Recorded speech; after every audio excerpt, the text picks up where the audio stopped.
السلام عليكم، ازيك يا حبايبي؟ عاملين ايه؟ معلش يا جماعه، انا عندي مشكله كده مع الناس المحفلطين المحنكين اللي بيطلعوا يحللوا كوره بعد الماتشات. الناس دي صعبت الكوره علينا فوق ما تتصوروا. يعني انا مش فاهم منهم اي حاجه. دايما تلاقي العيل دول لابس بدله ومحفلط في نفسه كده، وبعد الماتش يروح طالع يقول لك ايه؟ البيلد اب والبوكس تو بوكس ولعيب 8 ولعيب 6. وانا شايف من كام يوم كده بيتكلموا على جراديشار بتاع الاهلي، الواد المهاجم الجديد. فبيتكلموا عليه، بيقول ايه؟ بيقول له لا يا كابتن، ده بيلعب 9.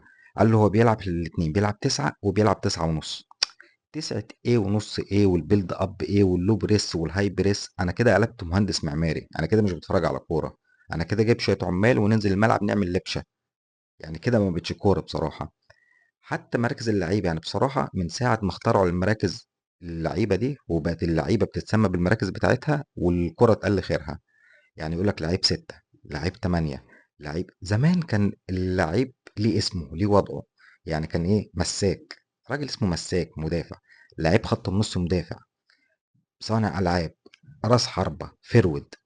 اسامي كده. دلوقتي صانع الالعاب بقى اسمه ايه؟ 10. يعني ابو تريكة كان ايه؟ كان 10. انتوا ال10 والله العظيم. ويقول لك لعيب 6 ولعيب 8 وبوكس تو بوكس ومش عارف ايه. انا مش فاهم الكلام ده كله، انتوا ليه مصعبين الموضوع كده؟ ده كورة في الاول وفي الاخر.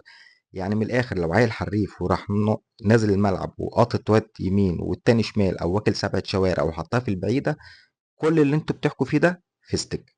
ولا ليه لازمة، ولا ليه لازمة بقى، لا 6 ولا 8 ولا لو بريس ولا هاي بريس ولا كونتر اتاك ولا بوكس تو بوكس. كل الكلام ده هجص من الاخر، ما لوش فايدة. يرجعوا معايا كده افتكروا حسن شحاتة لما خد 3 افريقيا.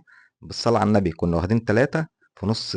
3 افريقيا ب3 خط نص، لا تعرف مين 6 ولا مين 8 ولا مين اي حاجة. كان الصقر احمد حسن وحسني عبد ربه ومحمد شوقي، الثلاثه بيحرسوا في الملعب. لا تعرف لا مين 6 ولا مين 8 ولا مين 7 ونص ولا مين 9 ونص ولا مين 10 مفيش الكلام ده. هو النبي يا جدعان ارحمونا عشان انا بتضايق. يلا سلام.